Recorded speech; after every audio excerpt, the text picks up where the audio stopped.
Hey, Faithful, welcome to another episode of Voice of a Niner Faithful. I'm Jason, your host. Thank you for watching. If you enjoy this content, anything 49ers affiliated, please like, comment, and subscribe. I could definitely use the comments, especially. It helps me get my episodes better and better. Hope you like my shorts as well, especially my Thursday trivia. I hope everyone's liking that one. But now let's dig into the last couple of weeks of what's been happening with the 49ers. So the first thing I'm going to talk about is the biggest news, that Brock Purdy has signed his contract. I came out on the day that it happened and put a little short out there about it. So I'm going to keep looking at my screen right over here. May 16th, he signed 5-year deal, $265 million. 181 million guaranteed. I thought on that day, I was thrilled. That made my whole week because I had a really rough week of work. Yeah, it was not a fun week of work for me, but that day it definitely lifted my spirits quite a lot, and I'm sure it helped lift a lot of other 49er fans' spirits as well. I also saw, since then, a lot of course, other teams saying, oh, now our Super Bowl window is closed because we paid him so much, blah, blah, blah. Well, us 49er faithful who really pay attention to the team, we know better. The 49ers Super Bowl window is definitely nowhere near closed. It's just fine. It's the same as it was the past several years. Even last year, 6-11, rough season. We all know what happened. And I'm not going to make excuses for the team. It was a bad year, but it was a team loss. It wasn't specifically Brock Purdy. It wasn't specifically the defense. It wasn't specifically the offensive line. It wasn't specifically Jake Moody. It was a combination of everything and injuries, and so yeah, it was a team loss. It happens, but I think it happened in a decent time frame. It helped that the team has more time to rest. It helped injury-wise get people healthier. We were able to go through, sign some amazing rookies, and I'll get into that. And we were able to sign, as I mentioned, Brock Purdy to his huge deal. And he's well-deserved of that. Again, people not looking at the overall record of Brock Purdy since he joined the league. His QBR, even with last year, number 7 overall. It's his stats are amazing. You call him a system quarterback. Every quarterback, if you really want to dig into it, is some sort of a system quarterback. Mahomes still had Kelsey, still had Tyreek Hill at one time, still had a bunch of great targets. Lamar Jackson, a lot of great targets and his own feet. Give him credit. Josh Allen, he didn't start out even anywhere near how good Brock Purdy has started in his first 3 years. Yeah, you got to. We as the faithful, we understand. It's the people, and I'm not going to diss all other players from all other fans from other teams and all that. Those fans that actually understand how this works, how quarterback play, how the salary cap works. They understand his deal was a really good deal for both him and the 49ers. Now, today we learned one of the things about the contract is that he got a no trade clause, which I think is awesome. Well deserved again on Brock Purdy's part. This is a team that shows that they want to keep Brock Purdy. They have respect for Brock Purdy. They know he has the talent to do the job. And vice versa. Purdy is there. Even before he did the signing, he's there in the facility. He's ready to get to work. He's not having that normal drama of someone trying, wanting to sign their contract and waiting to the last second or pushing, this is the most drama-free that the 49ers have been in a long time for their offseason. I think some of the only little bit of drama I think we've had recently, and I'll talk about that just a hair or two, is the whole DJ Humphries thing. But even that's just minor. But with Garoppolo, Brock Purdy, his signing, 5 years, $265 million, $181 guaranteed, no trade clause.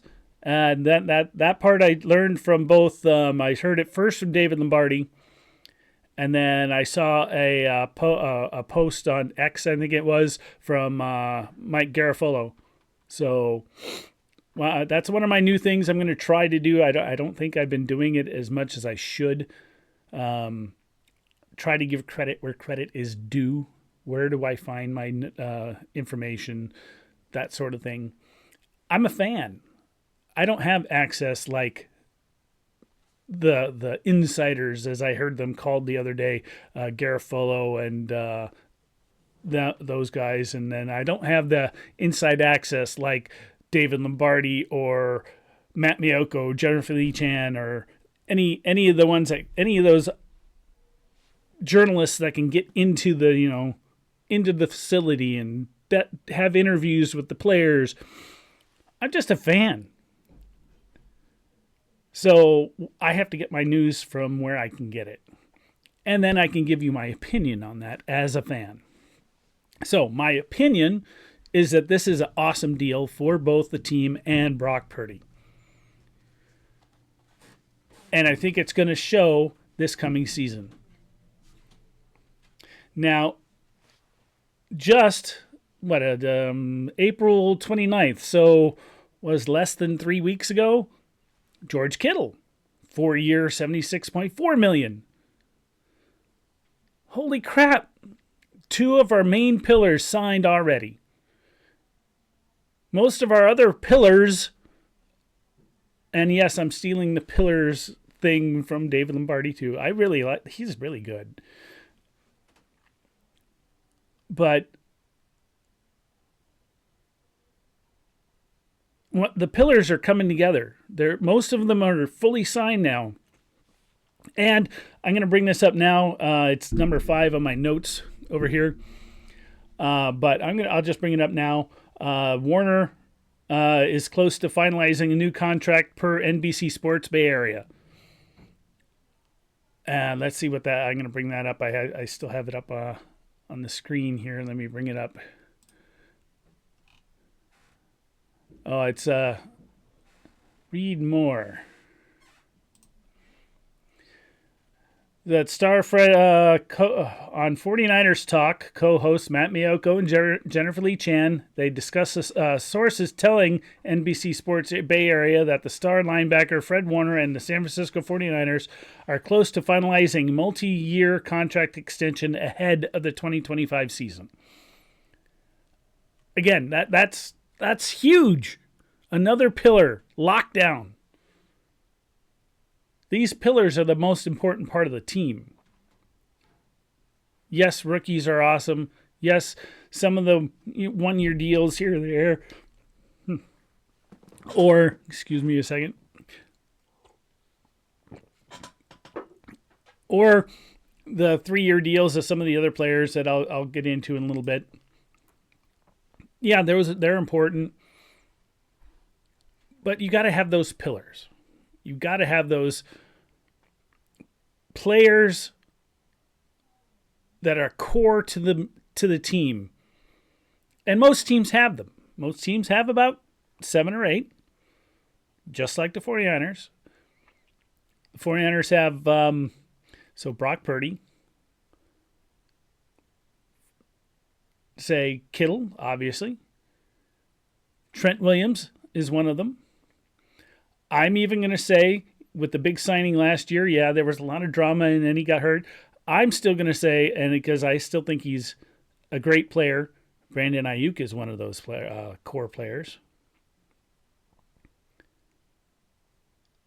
Nick Bosa, Fred Warner, Deommodore Lenoir. That's 7 right there. I'm sure I'm missing somebody. But even just those 7, that's good. We still have core players that have been around a while that can teach all these new rookies and young players and new free agents that have come to the team the core values of the San Francisco 49ers. So, with those signings and this hopeful future Warner signing shortly, that'd be great if that's what the NBC Sports they're right. That's amazing. And I think we're going to be set this season. And I've said it already. I'm going to say it again here. 12 plus wins this season. That is my prediction. And I'm saying it now. This is only May. And I'm saying this now. I think I even said it early April. I've been saying that we should have it since we knew who we were playing. End of last season. January, February. When we knew exactly who we were playing and I saw that, I had been saying, go back and watch some of my previous episodes. This is an easy schedule for us, and it's come out to be true. We have the easiest schedule out there. And because of that, and because of our core players, I think we should have no problem 12 plus win season. All right, let's move on. What else has happened in the last couple of weeks? Obviously, the schedule release. Speaking of who we play.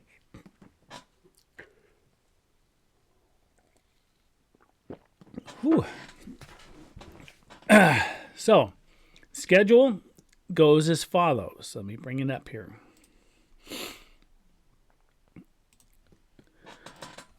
Uh, 49ers.com, the official. We'll go right off of that. And what's the first thing that comes up is the schedule. So, preseason, and the 3 preseason games are not, they're not set in stone, the dates. Who we're playing, yes, we play the Broncos, then the Raiders, then the Chargers. Chargers should be an interesting one just because it'll be Harbaugh's first time coming back as an NFL coach to Levi's Stadium, even if it is a preseason game. So I think that'd be cool. Makes me kind of wish I, had an opportunity to make it out to California. So our first several games. Let's see. I got to get my reading glasses on. I'm up there. I had LASIK about 13 plus years ago, and it works great. But now I'm back to having to at least get readers out. So week 1, we have the Seattle Seahawks. They have Sam Darnold now. They've lost Lockett and Metcalf. Do they still have good players on their team? Yes. But I think they haven't had a chance to mesh. New quarterback, new coach, new wide receivers. I don't know if Walker is still there, the running back. But I honestly think our core players because of that, we should have no problem winning in Seattle. Next game is the Saints. We don't even know who their quarterback is right now. Are they are they going to end up trying to snag Rodgers and not, who knows? Yeah. Sorry about that. I don't know what. Whenever I start talking a lot, I tend to yawn, so I apologize for that. But so we don't even know who their quarterback is going to be. They don't even know who their quarterback is going to be. And OTAs are going to start soon. So I think, again, right there, they're not going to be in sync. They don't have a strong core set of players. Another win without a doubt. Now, week 3 against the Cardinals is where I think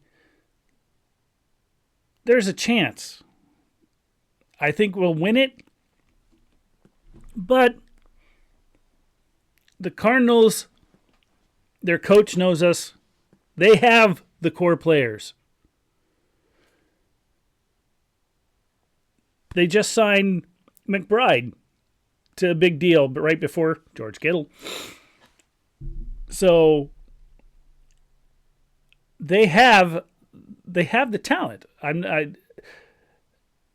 not going to diss Kyler Murray. The 49ers, if one of their faults they've always had, and it doesn't matter who their DC has been mobile quarterbacks. So that's going to be an iffy one. I still think we win it. But the Cardinals, they're in our division. Whew. Again, sorry about that. But they're in our division, so we don't know what's going to happen. Then week 4, we go to it's Jacksonville. Trevor Lawrence. He has talent. There's some core players there. Not as good as ours. I think we can win that. Week 5. Yep, that's who I thought. LA. So, is it in LA? Yes, it's in LA. Yeah, look at that.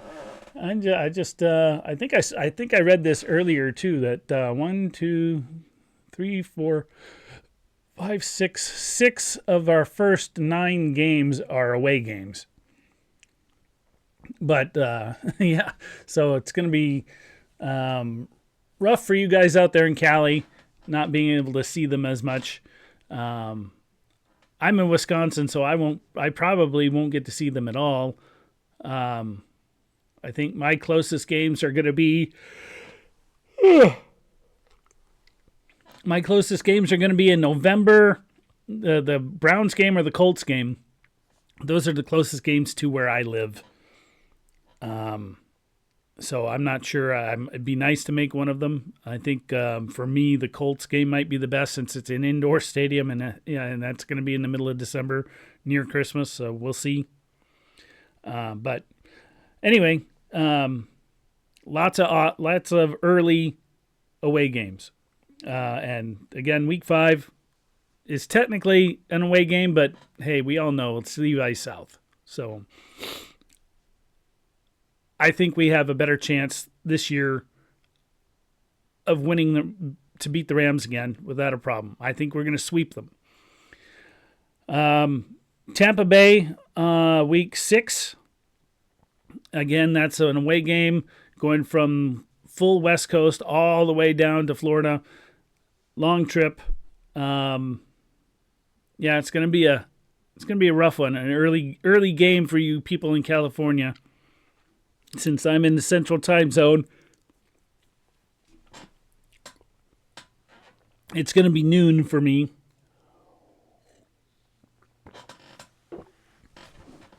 But still, for the team, because it's a West Coast team, it's going to be really early for them. But still winnable game. I don't know. I haven't really looked into their people that they've lost and they've gained and how well their coach has been going and their team's been going. It hasn't been stellar, but it hasn't been terrible. So, it's iffy. The Falcons, week 7. So I think we shouldn't have any issues there. Texans on week 8. I don't think we should have a problem there. New York, which is actually in New Jersey. The only problem I see there is the stupid turf. I still think we should have a win there. And then the next week, week 10, is back to LA, or actually back home to normal Levi's. And LA, that's who we're playing, and we should have no problem there. Week 11 is back to the Cardinals. So by week 11, after week 11, we're going to have 5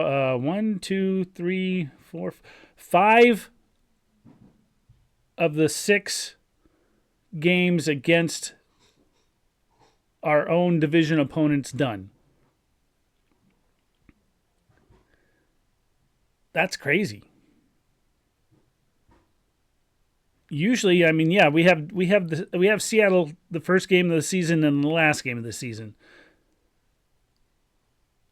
But wow, by week 11, we should have a really good idea who's going to win the division, at least division record wise.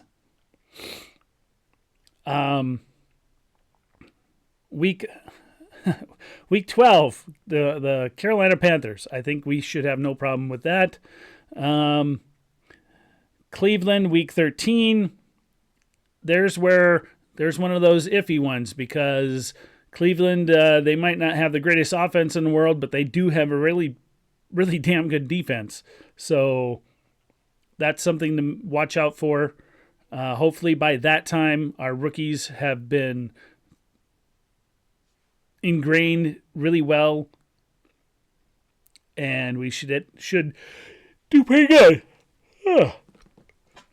Wow, rough yawning this episode. But hey, I'm only human. So, week 14 is obviously our bye. I think I'm not a big fan of the late bye. I've been liking how the past several years we've had a bye around pretty much right in the middle of the season. The late round bye, I'm iffy on.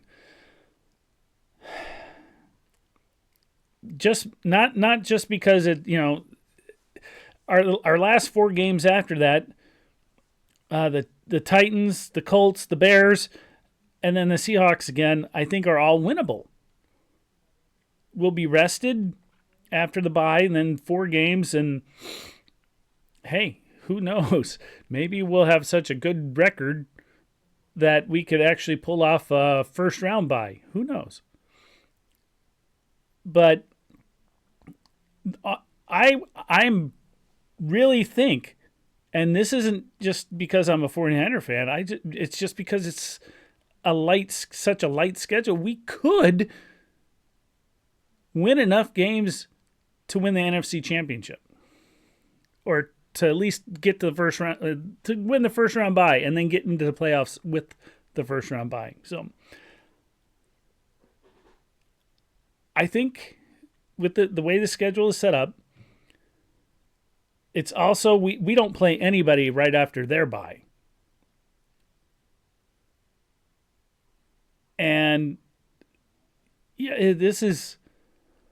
I don't see why we can't win pretty much every game. And that's not an exaggeration. I'm not trying to, I'm not trying to be biased here just because I'm a 49er fan. I think we actually have a shot at pulling this off.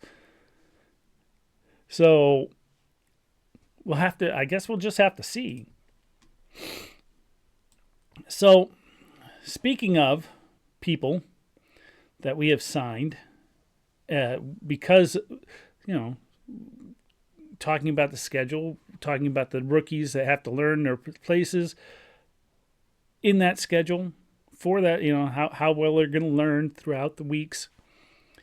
We sign people, we let people go as well. And one of those people that I think that we let go, I really wish we hadn't. I'm a big fan of Drake Jackson. Yes, he's been hurt. I wish he hadn't been hurt. But the promise that he showed before he got hurt was extraordinary. And I think he can still do that. It's just because of the injury, he was waived. He failed his physical. I hope maybe after he he can pass the physical, maybe the Niners will re-sign him to a 1-year prove-it deal or something. Maybe, I really hope so. I really feel bad for him. But other people that they waived, offensive line, Jalen McKenzie, and waived because of injury, cornerback Trey Tomlinson, waived safety Quindell Johnson. They did sign offensive lineman Andre Dillard, offensive lineman Nicholas Pettit Frary. I'm probably murdering his last name. Cornerback Dallas Flowers, all the 1-year deals. We've signed 8, as far as I know, 8 of our new draft picks. 5 of the undrafted rookie free agents. We've also signed cornerback Derek Canteen to a 3-year deal. We've signed linebacker Stone Blayton to a 3-year deal. And we brought back, and I'm kind of happy about this, I always liked the guy, tight end Ross Dwelly for a 1-year deal. Just with that, I mean, he already knows the system. He knows how the coaches work. He knows what's going on. That'll be a really good fit. All of these signings, with especially all the new rookies, I think we're going to be okay, even with the offensive line. I know everybody, even myself, I'm not going to lie about that. We all wanted offensive line in the draft. I've read some things. I can't remember where, so I can't really say where I read them. But one of them was that the Raiders came up and took our spot. We were going to pick somebody in the third round, and the Raiders came up and took that person. That's why we didn't pick then. So that who knows if that's true or not. But I think some of these free agents that we've picked up for the offensive line will be fine. We've had this offensive line, a decent amount of them anyway, for a while. I think we're going to be fine with them. Yes, it'd be great if we could find somebody else, but I think we're doing okay. Are they number 1 offensive line? No, but they're not number 32 offensive line either. I think they're around the middle of the pack, and I'm okay with that.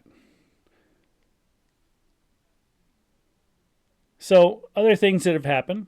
Oh, there's another person that we signed. We signed a veteran kicker to give Moody some competition. Greg Joseph to a 1-year deal, and I got that both off of Sports Illustrated and NBC Sports Bay Area. One of the other people we thought we signed, but apparently we didn't. There's no agreed contract yet. Maybe it'll happen, maybe it won't, is DJ Humphries. Again, I got that from NBC Sports Bay Area. I think it'd be nice to get him. It'd be nice if they signed him. But if it doesn't happen, it doesn't happen. I think what is he, 31? Let me see if I can find that. I think he's 31. DJ Humphries. Here we go. Yep, 31. 9-year veteran. Started with the Cardinals 8 seasons, and then he went to the Chiefs but he got hurt there too. So, yeah. So it pretty much the deal fell through, and that's when they signed Dillard and Pettit Fury. So Humphreys is still technically a free agent, so there's still a chance that they work something out, but I'm not too worried if it doesn't happen. So I think the last thing I'll talk about for today is that the 49ers have sold 6% stake of the team to the Koslow, Griffith, and Dieter families for about $8.5 billion. 6%, which means York still has full control. But 6%. Can you imagine selling 6% of your house for $8.5 billion? No. That's crazy. $8.5 billion for only 6%, and it's split between 3 people. So, yeah, that was interesting. I'm sure that the York family made some money there. So, let's see if I think I have that up here too. Yeah, here we go. Sportico is where I'm reading this from. The owners of the San Francisco 49ers have reached an agreement to sell 6% of the NFL franchise to a trio of Bay Area families at a valuation higher than $8.5 billion. Wow, that's just crazy. But hey, this is the NFL owning a team is a business. Yes, they're fans of the teams they own, but it's still a business. So he made some money himself. So it's going around. Hopefully the next person that goes around is Fred Warner. And that'll hopefully be soon. And again, that was according to I have it here. Bay Area, NBC Sports Bay Area, finalizing talks. There's a thing with you can look that up on there, and there's a thing with Jennifer Lee Chan and Matt Miyoko on 49ers Talk. So go ahead and watch that. If that happened, I mean, that should happen. I don't see any reason. The salary cap, we've been riding the wave, as it were. Again, stealing from David Lombardi. I'm not. I like that way he describes it. Riding the wave of the rising salary cap, and the 49ers do it really well. So this should be no problem for them to get Warner signed. Juwan Jennings would be awesome to get signed too, by the way. I think that would be cool. Though I think he still has, it's not, I don't know, is it his last year? Somebody send me a comment. Is this his last year, or does he have 2 years like Warner does right now? But anyway, lots of stuff I talked about.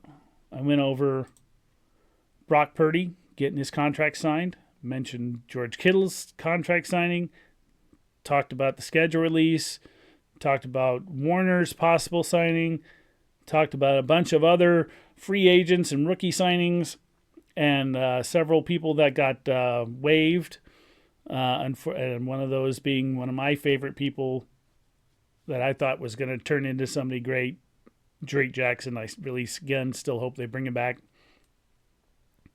Talked about the DJ Humphreys, talked about signing the kicker for Moody's competition, and we talked about the selling of the 6% of the team. Lots of stuff happened in the past couple weeks. Lots more coming up. We have, hopefully, Fred Warner getting signed. That would be awesome. We have OTAs coming up.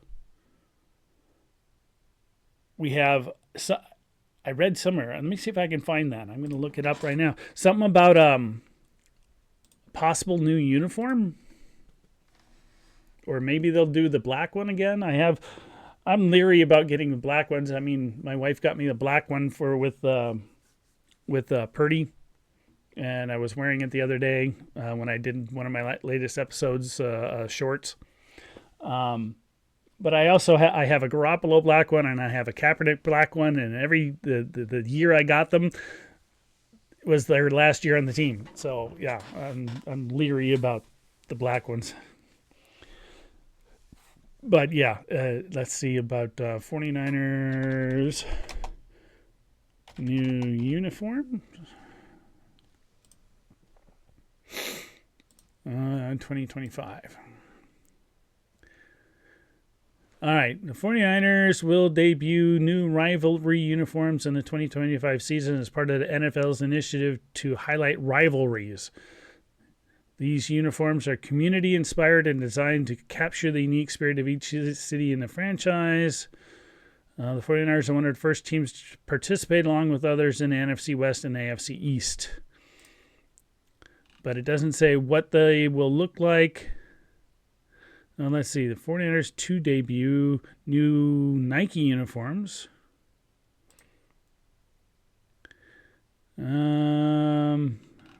Yeah, that's about the... All right, so I'm reading off of the 49ers.com. We'll suit up in a bold new look over the next 4 seasons in the rivalry program. It's a rivalry program. It's just not saying, it's not showing what it'll look like yet. So we'll look for a new uniform look, and from Nike apparently, and see how it goes. Hopefully it's a pretty cool one.